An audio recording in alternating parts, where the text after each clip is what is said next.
Hello students, आप सभी का स्वागत है। तो बच्चों, साइंस में जो क्वेश्चंस आपके बोर्ड एग्जामिनेशंस में 4 मार्च को पूछा जा सकता है, तो उन सभी क्वेश्चंस और आंसर्स को अभी हम देखने जा रहे हैं। क्वेश्चंस आपका यहाँ से ज़रूर पूछा जाएगा, तो इन क्वेश्चंस की एक बार आप लोग अच्छे से ना तैयारी ज़रूर कर लेना। यहाँ पे मैं आप लोग को ये सेकेंड सेट का आपको मैं क्वेश्चन और आंसर दे रहा हूँ। एक सेट का मैं आप लोग को ऑलरेडी दे चुका हूँ। देखना होगा तो डिस्क्रिप्शन पे लिंक मिल जाएगा, उसका वीडियो का आप देख सकते हो। और हाँ, अगर आपको इसका पीडीएफ डाउनलोड करना होगा ना, तो डिस्क्रिप्शन पे मेरा ऐप का भी लिंक दिया हुआ है। ऐप को इंस्टॉल कर लेना, आप वहाँ से इसका पीडीएफ डाउनलोड कर सकते हो। सेट 1 का भी, 2 का भी, इसका पूरा आंसर्स भी आप डाउनलोड कर सकते हो। क्वेश्चन और आंसर्स दोनों ही आप लोग को मिल जाएगा, ठीक है। और एक तीसरा सेट का मैं कल डालूंगा, तो वो भी आपको मिल जाएगा। तो टोटल अगर आप 3 सेट से तैयारी कर लेते हो, तो आपका सोचो कि साइंस में बहुत अच्छे से तैयारी हो जाएगा और आप बहुत अच्छा मार्क्स ले आओगे।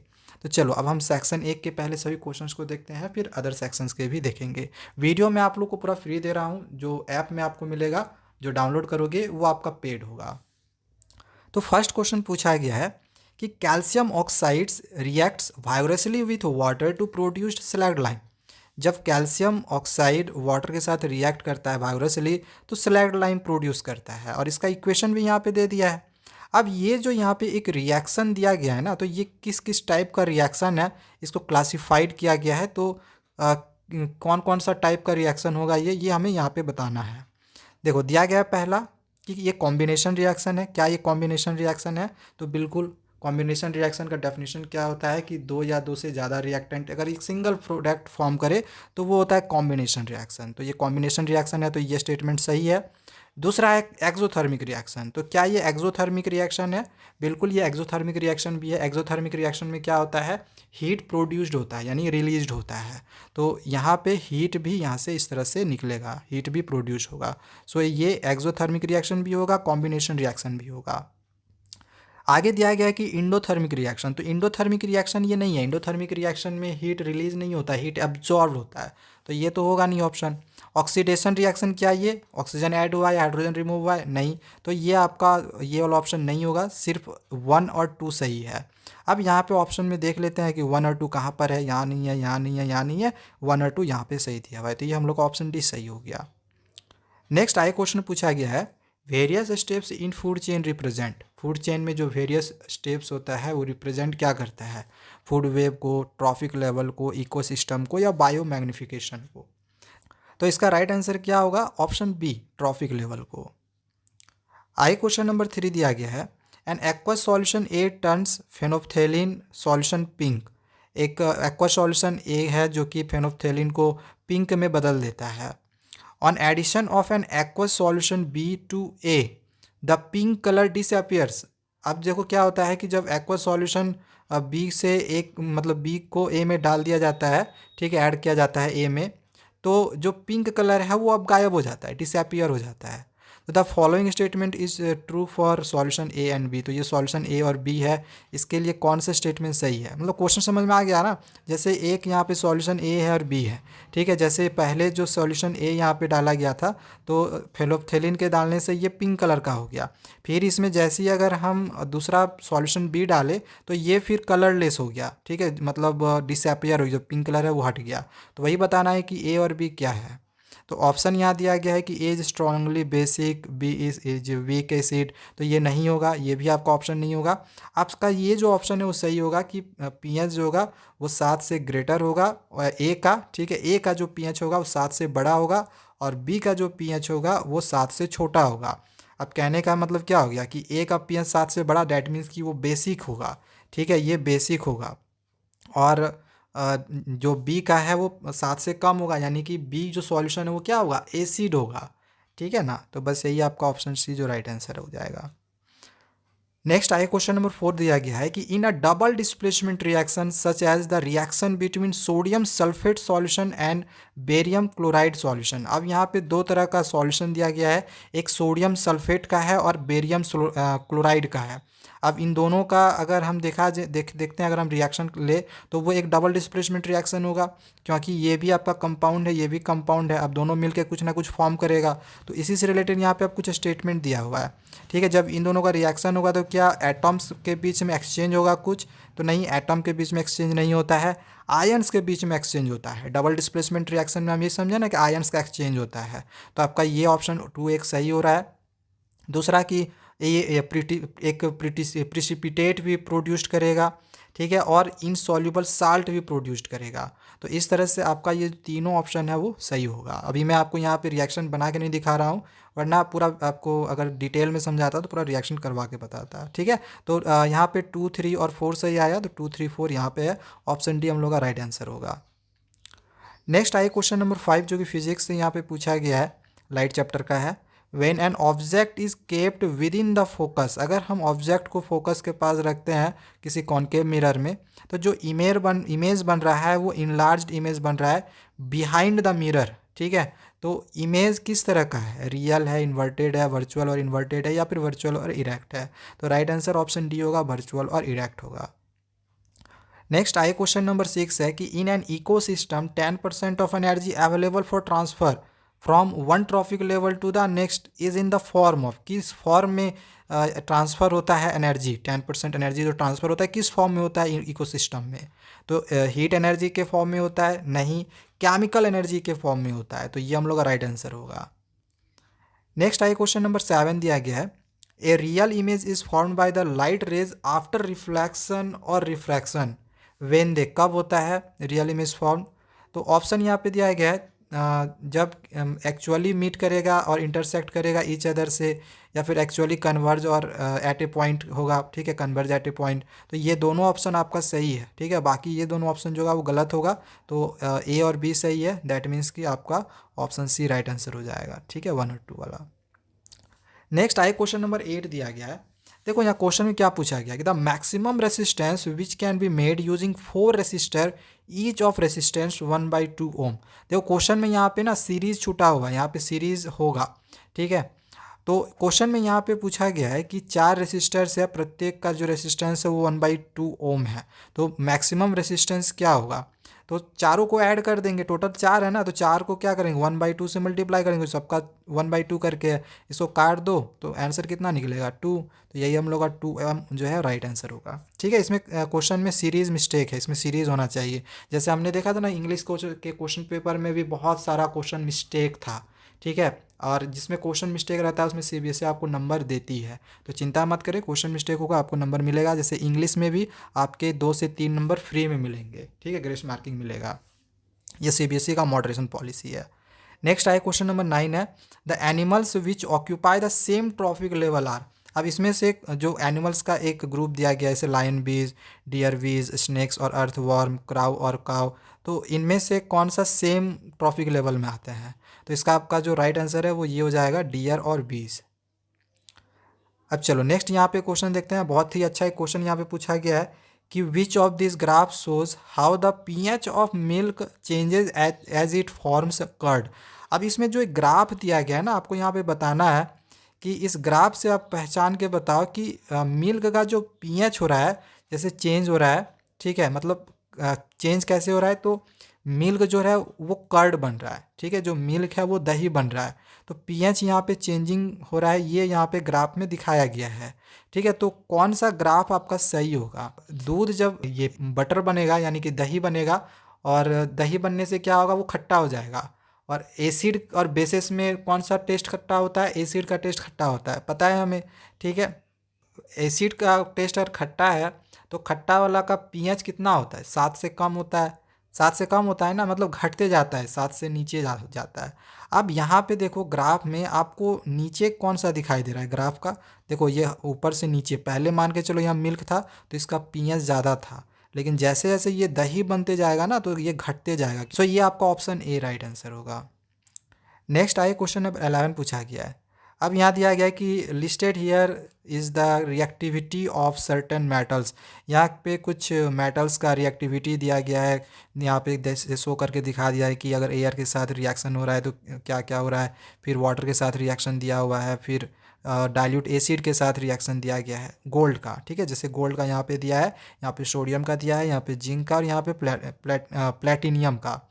तो अब यहाँ पे क्वेश्चन पूछा जा रहा है कि from the list above identify the metals that are likely to be found in a pure state in the earth crust, ठीक है। तो इसका जो आपका राइट आंसर होगा ना, ये आपका गोल्ड और प्लेटिनम होगा, ठीक है। तो ऑप्शन सी राइट आंसर होगा ये। नेक्स्ट आए क्वेश्चन नंबर 12 है, circuit breaker device which can be use place of fuse. जो सर्किट ब्रेकर डिवाइस है उसको हम फ्यूज़ के जगह पे यूज़ करते हैं डोमेस्टिक इलेक्ट्रिक वायरिंग्स में, तो इसको हम क्या कहते हैं, CBD, DCB, MCD या फिर MCB। तो राइट आंसर क्या होगा, MCB, ठीक है। क्वेश्चन नंबर 13 है, which of these is a reason why a far sighted person needs a convex lens to correct his vision. तो इसका ऑप्शन दिया गया है, the image forms in front of his retina, तो नहीं होगा ये, the image forms behind the retina, ये हम लोग का सही आंसर होगा। ओके, आई क्वेश्चन नंबर 14 है, A person's near point is 45 centimetre and far point is 2 metre. अब यहाँ पे दे दिया कि एक पर्सन है जिसका सामने का जो पॉइंट है वो 45 सेंटीमीटर है और दूसरे का जो दूर का जो पॉइंट है वो 2 मीटर है। अब क्वेश्चन पूछा जा रहा है कि what kind of corrective lens is best suited for his vision defect. तो उसके लिए कौन सा करेक्टिव लेंस सही रहेगा बेस्ट। तो ऑप्शन दिया गया कॉन्वेक्स, कॉनकेव, बाईफोकल या फिर प्लेनो कॉन्वेक्स। तो राइट आंसर आपका ऑप्शन सी होगा बाईफोकल, ठीक है। अब नेक्स्ट आई क्वेश्चन नंबर 15 दिया गया है, ए compound with which of the following functional group. अब देखो यहाँ पे कुछ कुछ फंक्शनल ग्रुप दिए गए हैं और क्वेश्चन पूछा गया है कि most likely to cause the decomposition of baking soda. यहाँ पे काउज है, कारण है बेकिंग सोडा के डिकम्पोजिशन का और प्रोड्यूस होता है कार्बन डाइऑक्साइड। तो ऑप्शन दिया गया कौन सा इसमें से फंक्शनल ग्रुप जो है वो रिस्पॉन्सिबल है। तो आपका जो राइट आंसर होगा वो ये वाला होगा, ये वाला फंक्शनल ग्रुप। ये किसका फंक्शनल ग्रुप है, याद करने की कोशिश करो, ये फंक्शनल ग्रुप है एल्डिहाइड का, जो इसमें अल आता है ना, ठीक है। तो ये वाला, तो इसमें जो आंसर है ये आपका एस होगा, ठीक है। इसमें आर दिया हुआ है, ये आर नहीं होगा, यहाँ पे एस होगा, ठीक है। क्वेश्चन में आपका बहुत मिस्टेक रहता है। क्वेश्चन नंबर 16 है, which of the following statement is true about respiration. अब रिस्पायरेशन को लेके इसमें कौन सा स्टेटमेंट सही है। तो देखो फर्स्ट में दिया गया है कि during inhalation ribs move inward and diaphragm is raised. तो रिस्पायरेशन में ये स्टेटमेंट आपका नहीं आएगा, ये वाला आपका सही होगा। देखो मैं समय बचा रहा हूँ, आप पढ़ लेना अच्छे से, आप इसका स्क्रीनशॉट करके रख सकते हो और अगर आपको इसका डाउनलोड करना होगा तो ऐप से आपको मिल जाएगा, लेकिन वो पेड है तो ज़्यादा अच्छा रहेगा। फ्री में चाहिए स्क्रीनशॉट करके रख लो और इसको अच्छे से पढ़ लेना, ठीक है। तो ये आपका ये दोनों स्टेटमेंट सही होगा। तो यहाँ से 2 और 4 सही हो रहा है, सो ये ऑप्शन डी राइट आंसर होगा, ठीक है। चलो नेक्स्ट आगे देखते हैं। यहाँ पे क्वेश्चन नंबर 17 से लेके 20 तक जो क्वेश्चन है वो असर्शन रीजन में क्वेश्चन दिया हुआ है। जैसे 17 में जो असर्शन है वो दिया गया है कि warm blooded animals have their left and right side of the heart separated for more efficient supply of oxygen to the body. तो बताओ क्या ये असर्शन सही है।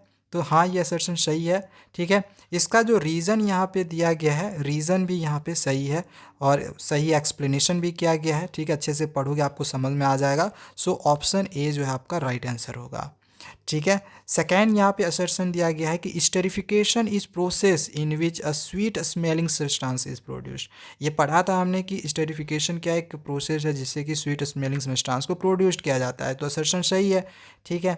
लेकिन रीज़न में यहाँ पे दिया गया है कि when esters react with sodium hydroxide and alcohol and sodium salt of carboxylic acid are obtained. देखो रीज़न भी सही है बट जो एक्सप्लेनेशन है ना वो गलत है। सो ऑप्शन जो बी होगा राइट आंसर हो जाएगा कि ए और आर दोनों सही तो है बट जो रीज़न दिया गया है एक्सप्लेनेशन ए का वो गलत दिया हुआ है। इसी तरह से आगे देखते हैं क्वेश्चन नंबर 19 को। 19 नंबर में दिया गया कि oral contraceptive pills and copper T do not prevent sexually transmitted disease. तो ये स्टेटमेंट आपका सही है, ठीक है। Sexually transmitted disease are transmitted by contact with mucus membranes in of infected organs. जो ये भी आपका देखा जाए सही है, मतलब रीज़न भी सही है, असर्शन भी सही है, एक्सप्लेनेशन भी सही है। तो ऑप्शन ए सही आंसर होगा। आगे क्वेश्चन नंबर 20 है। असर्शन दिया गया है कि alloys are commonly used in the electrical heating devices like electric iron and heater. तो यहाँ पे क्या दिया कि एलवाइज जो है कॉमनली यूज होता है इलेक्ट्रिकल हीटिंग डिवाइसेस में, जैसे कि इलेक्ट्रिक आयरन और हीटर में, ठीक है, होता है। तो ये आपका असर्शन सही हो जाएगा। लेकिन जो रीज़न आपका यहाँ पे दिया गया है वो गलत दिया गया है, ठीक है। तो ये रीज़न गलत दिया गया है, तो असर्शन सही, रीज़न गलत, तो ऑप्शन सी जो है वो राइट आंसर होगा। ओके। अब देखो यहाँ से आपको मैं क्वेश्चन समझा नहीं रहा हूँ, बस क्वेश्चन और आंसर आप लोगों को दिखा दे रहा हूँ, क्योंकि अगर मैं ये समझाने गया तो वीडियो काफ़ी ज़्यादा लंबा हो जाएगा। तो मैं चाहूँगा कि इसका आप स्क्रीनशॉट करके रख लो और यहाँ से अपने एग्जामिनेशन की तैयारी करो। क्वेश्चन यहाँ से ज़रूर आएंगे। डाउनलोड करना होगा तो मेरे ऐप में ये आप लोग को ज़रूर मिल जाएगा, ठीक है। बस वो पेड है, फ्री में चाहिए तो आप स्क्रीनशॉट करके रख लो और इसकी तैयारी कर सकते हो। मैं क्वेश्चन और आंसर आपको यहाँ पे दोनों दिखा दे रहा हूँ। देख लो यहाँ पे ये सारा क्वेश्चन है। इन क्वेश्चन की तैयारी ज़रूर करना, पक्का है कि आपके एग्जामिनेशन में ये आएगा ही आएगा, ठीक है। देख लो यहाँ से ये सब सारे क्वेश्चन है। यहाँ फिर आगे ये डिस्पर्शन ऑफ लाइट है, इसका काउज पूछा गया है। फिर यहाँ पे फूड चेन और फूड वेब में आपका डिफरेंसेस पूछा गया है। आगे जाते हैं सेक्शन सी में, जो कि आपका ये 3 मार्क्स में क्वेश्चन पूछा जाएगा। तो एक क्वेश्चन आपका यहाँ पे दिया हुआ है, ठीक है, इसका पूरा आंसर यहाँ पे आपने देख लिया। देखो यहाँ पे एक डायग्राम बेस्ड क्वेश्चन भी दिया हुआ है, ठीक है। क्वेश्चन आपका इस तरह से रहेगा। यहाँ से फिर आपका फिजिक्स से क्वेश्चन पूछा गया है, न्यूमेरिकल से। फिर यहाँ पे डायग्राम बेस्ड क्वेश्चन पूछा गया है बायोलॉजी से, ठीक है। यहाँ पे देखो IUPAC नेम हमने ऑलरेडी सिखाया है, सीखना होगा तो डिस्क्रिप्शन पे लिंक दिया हुआ है। IUPAC नेम हम कैसे सीखते हैं, मतलब बनाते हैं, ज़रूर देख लेना, क्वेश्चन आएगा वहाँ से, IUPAC से रहेगा ही रहेगा। इसको भी देख लो, ठीक है। यहाँ से क्वेश्चन रहेगा आपके एग्जामिनेशन में ये सब। फिर वॉशिंग सोडा का प्रिपरेशन आएगा, इसको एकदम अच्छे से रट लेना, ठीक है।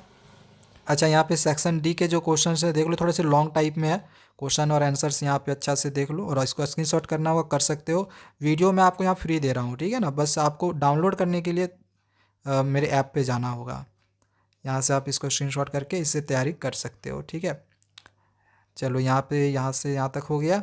अब इसके बाद सेक्शन डी आएगा, जो कि के स्टडी बेस्ड क्वेश्चन होगा, ठीक है। तो यहाँ पे इसके क्वेश्चन जो है यहाँ पे दिए हुए हैं और इन सब का जो आंसर्स है यहाँ पे देख लो, आंसर सारा दिया हुआ है, ठीक है। फिर यहाँ पे और करके जो था क्वेश्चन उसका आंसर दिया था।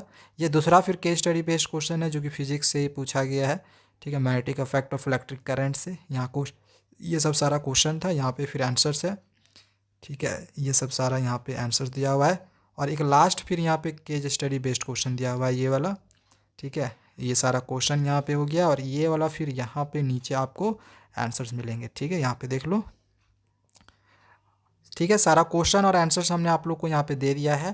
उम्मीद करता हूँ कि आपने इसका स्क्रीनशॉट कर लिया होगा। इसका अपने से PDF बना लो और अपने से तैयारी करने का कोशिश करो और डाउनलोड करना होगा तो ऐप को इंस्टॉल करो, वहाँ पे क्वेश्चन और आंसर आप लोग को दोनों ही मिल जाएगा। 2 सेट हमने दे रखा है, तीसरा सेट भी कल ही आ जाएगा। कोशिश करूँगा रात में ही अपलोड करने का, रात में अगर नहीं हो पाया तो मॉर्निंग में तो पक्का मैं कर दूँगा। चलो मिलते हैं दूसरे वीडियोज़ में, चैनल को सब्सक्राइब करके रखना। Thank you, bye bye.